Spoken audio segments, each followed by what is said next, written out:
হৃদয় আর কয়জন আছে? স্যার আর 2 জন আছে। পাঠিয়ে দাও। আচ্ছা। আসসালামু আলাইকুম।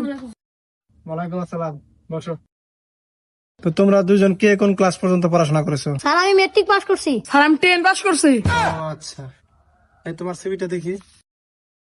তোমার রেজাল্ট তো অনেক ভালো। আচ্ছা, তোমার চাকরিটা কেন দরকার? স্যার আমি বাড়ির বড় ছেলে, পরিবারের সব দায়িত্ব আমার উপর, তাই আমার চাকরিটা দরকার। তোমার সিভিটা দেখি।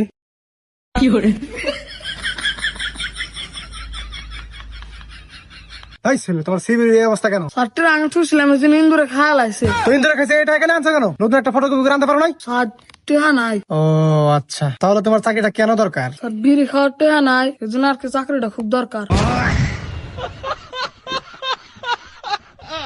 এই ছেলে, তোমাকে বিড়ি খাওয়ার জন্য কেউ চাকরি দিব? তোর ভাষা কই? স্যার বাসা দক্ষিণ ডাবুর স্যার। তুমি কার ছেলে? তুমি তো একটা বেদক। তুমি আমার সামনে এগুলো কথা বলতেছো। স্যার কি কমু স্যার, নেশা উঠলে মাথা ঠিক থাকে না স্যার। এটা কি আসছে এখানে? এই নেশাখোর কেন ঢুকলো এখানে? এই হৃদয়, এই নেশাখোরকে তাড়াতাড়ি বের করো। এই ছেলে, বসো। স্যার স্যার ভুলেছে স্যার, আর হবো না স্যার। স্যার বসো। এই ছেলে, তুমি বলো বৃষ্টি কাকে বলে? আকাশ থেকে ফোটায় ফোটায় যে পানিটা পড়ে তাকে বৃষ্টি বলে। আচ্ছা, তুমি বলো পরিবেশ কাকে বলে? পরিবারের সবাই মিলে এক জায়গায় ঘুরতে যাওয়াকে পরিবেশ বলে।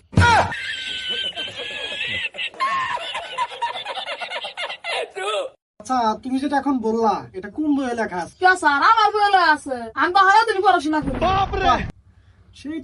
আচ্ছা, আমাদের এটা তো মার্কেটিং এর জব। তুমি মনে করো তুমি চাকরিটা পেয়ে গেছো, তো মার্কেটিং করে তো আমাদের পণ্যগুলো বিক্রি করতে হবে। মনে করো এই পেনটা একটা পণ্য, এই পণ্যটা তুমি এখন আমার কাছে বিক্রি করে দেখাও। Okay sir. সালাম আলাইকুম। আমাদের কোম্পানির স্বার্থে এই পেনটা আপনাকে 50% ডিসকাউন্টে দেওয়া হবে, আপনি কি নেবেন?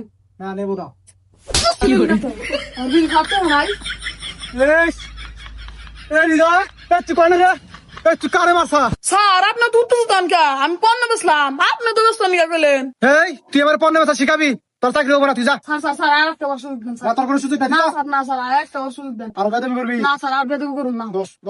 এই, তুমি তো বুঝতে পারছো আমাদের এটা মার্কেটিং এর বিজনেস। ধরো মার্কেটে আমাদের অনেকগুলো টাকা পড়ে রয়েছে, টাকাগুলো দিতেছে না, তাহলে তুমি ওই টাকাগুলো কেমনে তুলবা? কেন স্যার, অনেকবার বুঝাবো, তারপরে যদি টাকা না দেয় তাহলে আইনের ব্যবস্থা নিব। গুড, তাহলে তুমি কেমনে টাকাটা তুলবে বলো? স্যার আমি আপনাকে একটু প্র্যাকটিক্যালি ভাবে দেখিয়ে দেই। ঠিক আছে, দেখাও। এ দাদা রে দাদা, কি হলো? চল চল চল বের কর বের কর। এ বের কর।